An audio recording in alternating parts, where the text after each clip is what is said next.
नमस्कार दोस्तों, स्वागत है आप सभी का तक्षशिला पर। सुबह के 6 बज चुके हैं। 24 सितंबर 2022। Current affairs multiple choice question का सेशन, प्रश्न अंग्रेजी और हिंदी दोनों में सभी प्रतियोगी परीक्षाओं के लिए अति महत्वपूर्ण है। पढ़ लो चाहे कहीं से, प्रश्न मिलेगा यहीं से।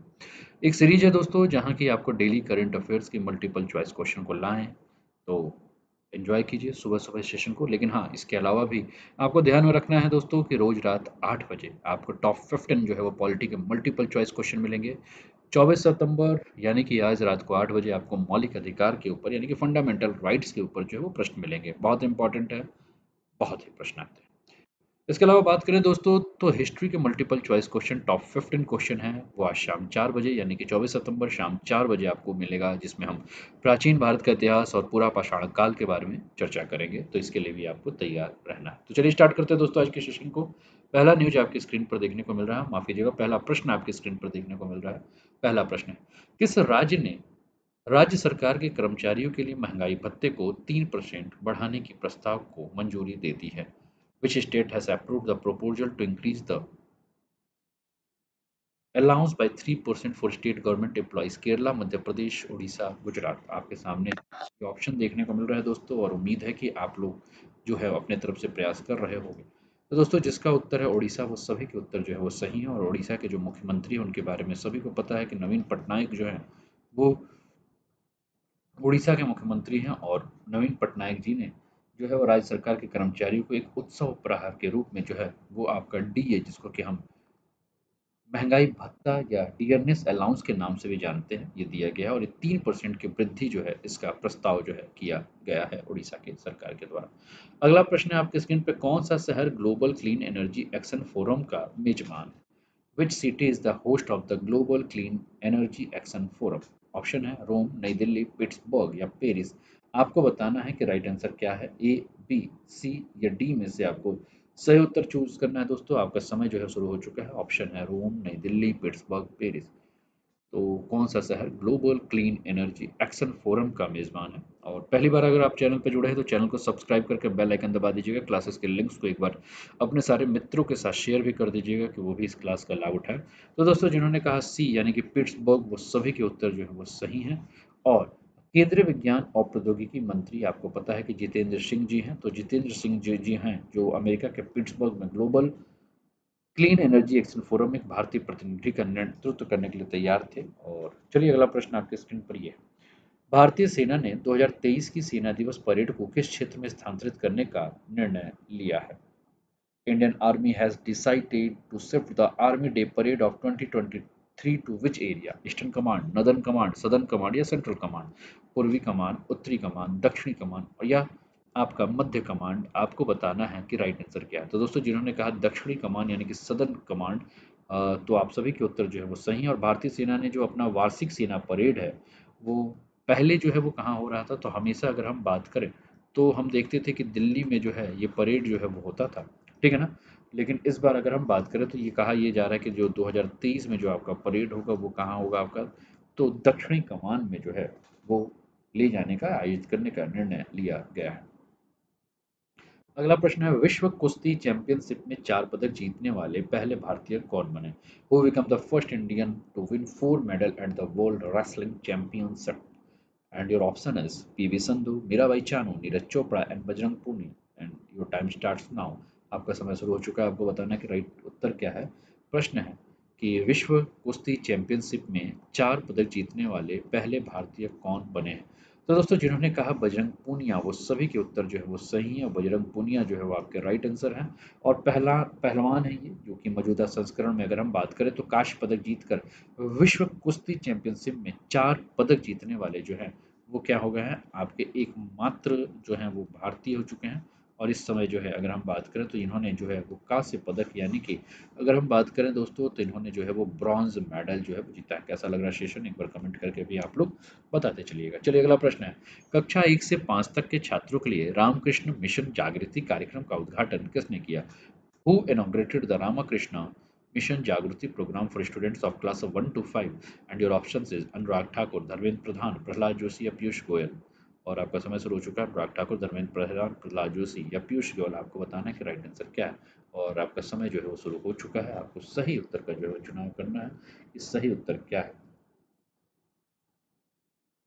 ठीक है ना? तो आपको बताना है कि राइट आंसर क्या है। ठीक है ना? तो दोस्तों, जिन्होंने कहा बी, वो सभी के उत्तर जो है वो सही हैं। धर्मेंद्र प्रधान जो है वो आपका राइट आंसर है। ठीक है ना? आपको राइट आंसर जो है वो धर्मेंद्र प्रधान है। तो केंद्रीय शिक्षण, कौशल विकास और उद्यमिता मंत्री श्री धर्मेंद्र प्रधान ने पहली से 5वीं कक्षा के छात्रों के लिए रामकृष्ण मिशन जागृति कार्यक्रम का जो है वो शुभारंभ किया है। ठीक है ना? तो अगला प्रश्न आपके स्क्रीन पर ये रहा। किस देश ने दुनिया में पहली बार जंगली आर्कटिक भेड़ियों का सफलतापूर्वक क्लोन बनाया? Which country has successfully cloned the wild arctic wolf for the first time in the world? Russia, Japan, South Korea and China. तो आपको बताना है दोस्त कि राइट आंसर क्या है। ए, बी, सी या डी में से सही उत्तर चूज करना है। किस देश ने दुनिया में पहली बार जंगली आर्कटिक भेड़ियों का सफलतापूर्वक क्लोन बनाया?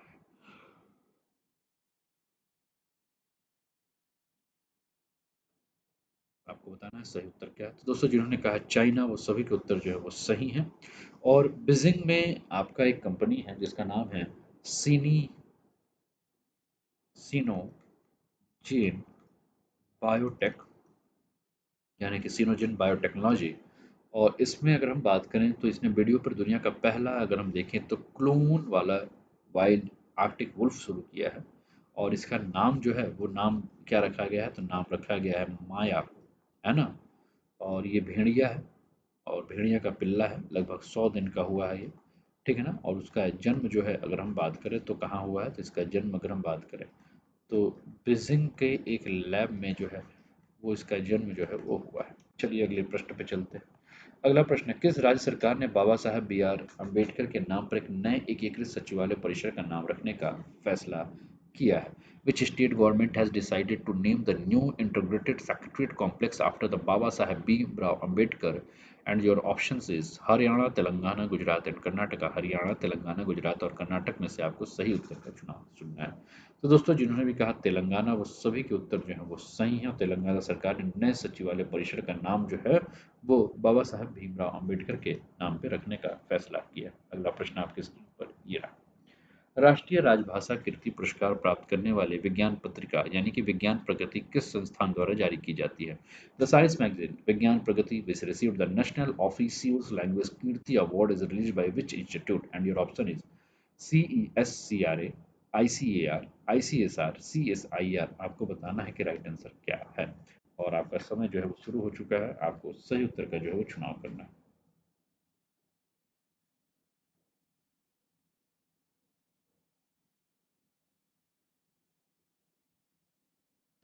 तो दोस्तों, जिन्होंने कहा CSIR, यानी कि council of scientific and industrial research, council of scientific and industrial research, Hindi में इसको क्या कहेंगे? वैज्ञानिक और औद्योगिक अनुसंधान परिषद। वैज्ञानिक एवं औद्योगिक अनुसंधान परिषद। तो इसकी एक लोकप्रिय पत्रिका आती है, विज्ञान पत्रिका, आप लोगों ने जरूर देखा होगा, विज्ञान प्रगति के नाम से। ठीक है, तो इसको जो है प्रथम स्थान मिला है, राष्ट्रीय राजभाषा कीर्ति प्राप्त करने वाली पत्रिका है।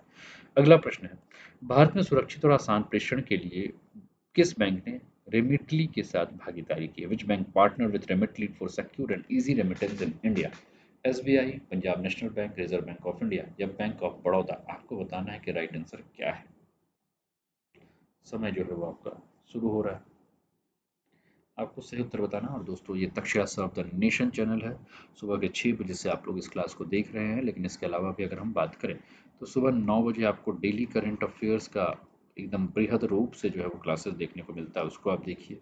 इसके अलावा शाम को 4 बजे आपको हिस्ट्री का सेशन मिलता है, इसको आप ज़रूर देखिए।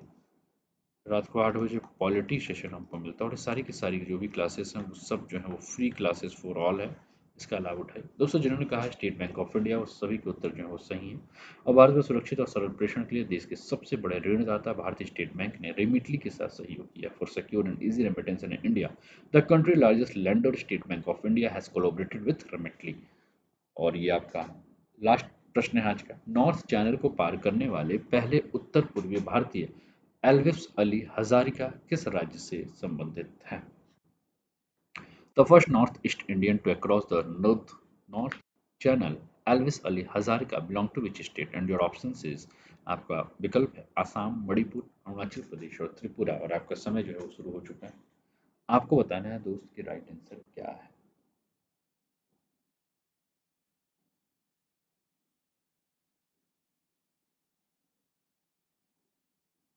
ठीक है।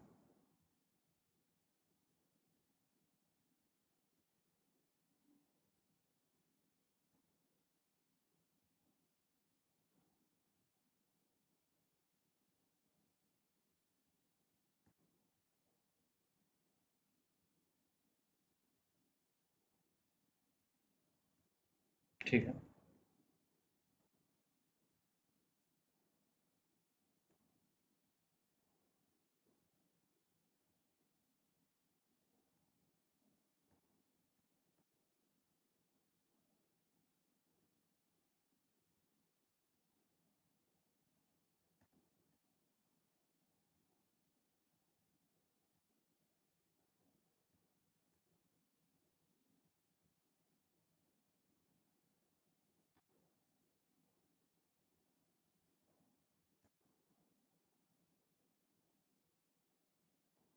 तो दोस्तों, जिन्होंने कहा ए आसाम, वो सभी के उत्तर जो है वो सही है। आसाम जो है वो आपका राइट आंसर है। और आसाम के एक वरिष्ठ तैराक Elvis Ali Hazarika north channel को पार करने वाले पहले उत्तर पूर्वी तैराक बन गए हैं। और नॉर्थ चैनल को पार करने वाले सबसे उम्रदराज भारतीय तैराक भी बन गए हैं। एल्विस और उनकी टीम ने इस उपलब्धि को हासिल करने के लिए 14 घंटे 38 मिनट का समय लिया। उत्तर पूर्वी उत्तरी आयरलैंड और दक्षिण पश्चिमी स्कॉटलैंड के बीच नॉर्थ चैनल आपका जलडमरू मध्य है। तो ये रहा दोस्तों आज का सेशन, कैसा लगा जरूर बताइए।